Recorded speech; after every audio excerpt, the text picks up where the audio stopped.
In this video we will learn how to apply gradients to lines and arrows.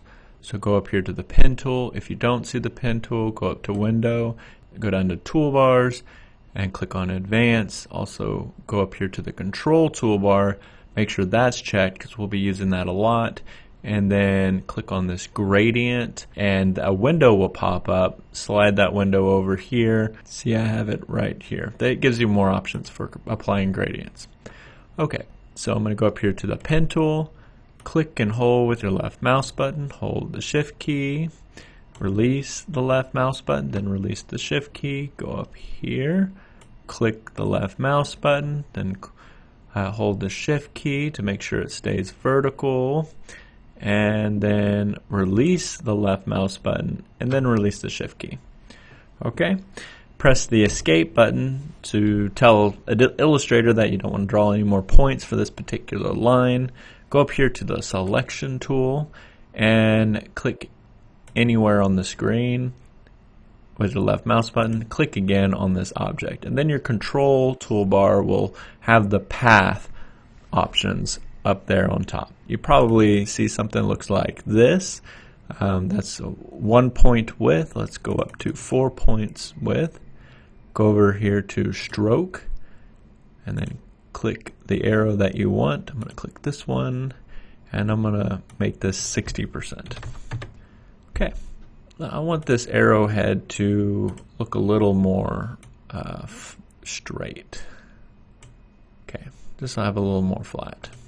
Okay, I'm going to go over here to the gradient and I'm going to make sure that this option, the stroke option right here, is up front. Notice that is in front of the fill. So this one I would be modifying the fill. I would be applying a gradient to the fill, and I don't want to do that. So I'm going to click on the stroke. That's the outline of objects, or in this case, that's a line. And then I'm going to click the linear gradient. Right now I'm going from black to white. I want to go the opposite direction. So I'm going to go over here to this little icon here to reverse the gradient. I'm going to click on it. So now it's going from black to white. So right now it's going from white to black. You may have different colors. Maybe you want to go to blue or green, maybe from red to blue. Simply double click on these circles and change it to whatever color you want. Or you may want it to be a little more flexible and you want the final color to be black, but you just want the initial color to be just whatever the background is. So double click on this circle, change it to black, and then change the opacity to 0 and press enter. And then the initial color be whatever the background is. Okay, let's change it back to white. I just wanted to introduce that to you.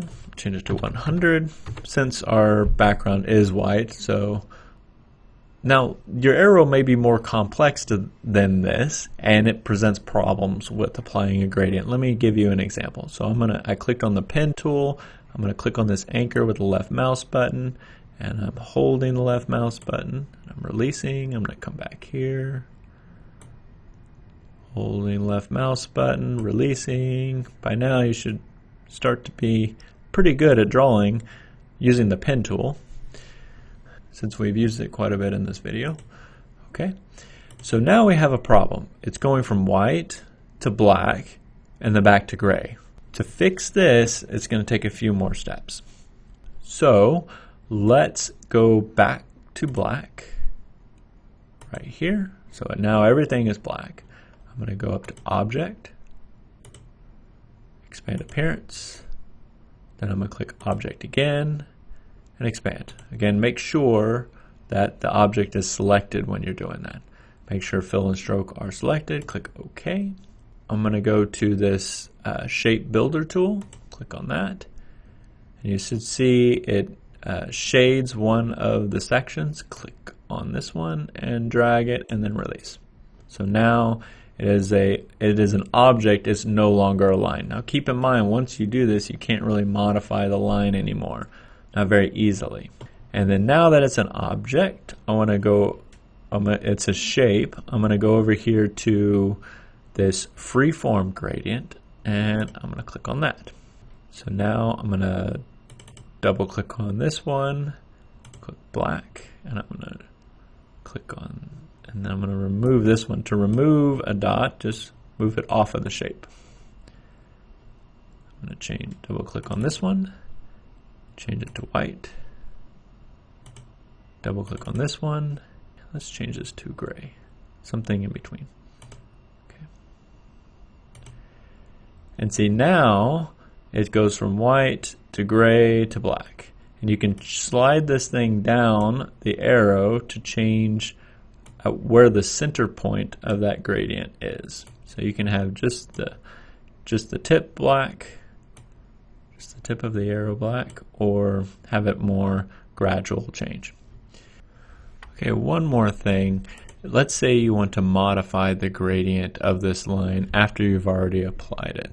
So click on the object, and you used to be able to double click on this and modify it over here, but for some reason with the latest update you can't do that. That's okay, there's a workaround. Go over here to the gradient tool over here, or you can just press G. But just click on this, and then now you have access to those same dots. And one more thing, let's say you accidentally deleted that one dot right there. To add an additional dot, so you have 1, 2, 3, and I want to add another dot right here. Just put your cursor over the object, click with your left mouse button, and then of course double click, and you can apply whatever color you want. So that is how you apply a gradient to a line or arrow. There's the easy way where you just select the line, change the outline to a gradient, and then there's a more complex way where you convert it to a shape and you apply the freeform gradient. I suggest only doing that if you have a complex arrow or an arrow with a complex shape.